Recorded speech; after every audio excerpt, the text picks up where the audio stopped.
Bonjour à tous, j'espère que vous allez bien. Je suis super heureuse de vous retrouver aujourd'hui pour une nouvelle vidéo. Je sais qu'il est parfois difficile de rester motivé. Je me suis donc demandé quels sont les réflexes que j'applique au quotidien et je me suis dit que cela vous intéresserait peut-être d'avoir quelques conseils. Premièrement, je vous dirais de vous définir des objectifs. C'est très important de savoir quel objectif on souhaiterait atteindre. Mais attention, il faut rester réaliste et se fixer des objectifs qui soient atteignables. Chaque morphologie est différente et il y a sûrement certains physiques qui ne vous seront tout simplement pas accessibles. Par exemple, plutôt que de vous donner comme objectif d'atteindre le même corps qu'une Instagrammeuse que vous suivez, je vous conseille de vous fixer vos propres objectifs sans avoir de corps idéal en tête. Ça peut être par exemple perdre 10 kilos, avoir des abdos plus visibles, développer vos fessiers, etc. Ce sont des objectifs plus généraux, mais ils vous permettront de garder la motivation tout au long de votre parcours. Mon deuxième conseil, ce serait de suivre des comptes de fit girl sur Instagram. Personnellement, je consulte mon fil Instagram dès le réveil, et vu que je suis abonnée à pas mal de fit girl, du coup mes matinées cocooning se transforment rapidement en matinées à la salle. Et franchement, même si la motivation n'était pas là à la base, au final on se sent bien et super fier après avoir fait une bonne séance de sport. D'ailleurs vous pouvez me suivre sur Instagram si vous le souhaitez, je vous mets mes pseudos juste en dessous.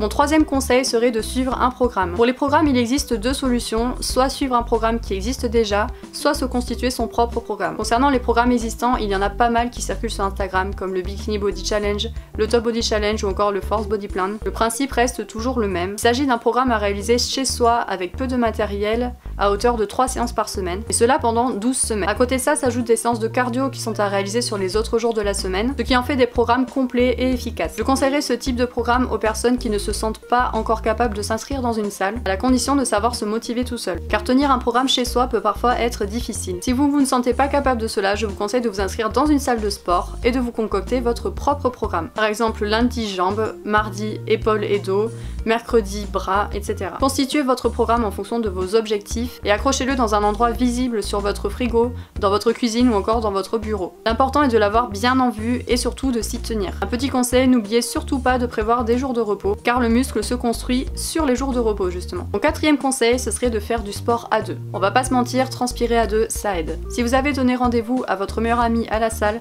vous n'aurez pas envie de lui poser un lapin et vous irez quoi qu'il en soit. La seconde raison est qu'il est plus facile d'aller au bout de ses limites lorsqu'on est encouragé par quelqu'un, et cela permet d'avoir quelqu'un à qui se confier dans les moments de doute ou de démotivation. Et mon cinquième conseil, et sans doute le plus important, c'est se prendre en photo. On met la balance au placard car le poids n'est qu'un chiffre qui ne reflète pas forcément la réalité. On peut très bien peser 60 kg et être très musclé et en pleine forme. L'exemple est valable pour les filles évidemment. Plutôt que de vous peser, prenez-vous en photo devant un miroir, de face et de profil, à jeun le jour où vous démarrez votre reprise en main. Dans quelques semaines, vous pourrez reprendre les mêmes photos afin de les comparer et de voir l'évolution de votre corps. Par contre, ne vous attendez pas à des progrès faramineux dès le début. Une transformation prend du temps et se fait sur le long terme. Alors surtout, ne vous démoralisez pas, vous pouvez réussir à atteindre vos objectifs, le tout est de rester motivé et régulier. Voilà, cette vidéo est maintenant terminée, j'espère qu'elle vous aura plu. Si vous aussi vous avez des conseils que j'aurais oubliés pour rester motivé, n'hésitez pas à les mettre en commentaire pour en faire profiter tout le monde. Je vous souhaite à tous une bonne journée et je vous dis à très bientôt pour une prochaine vidéo.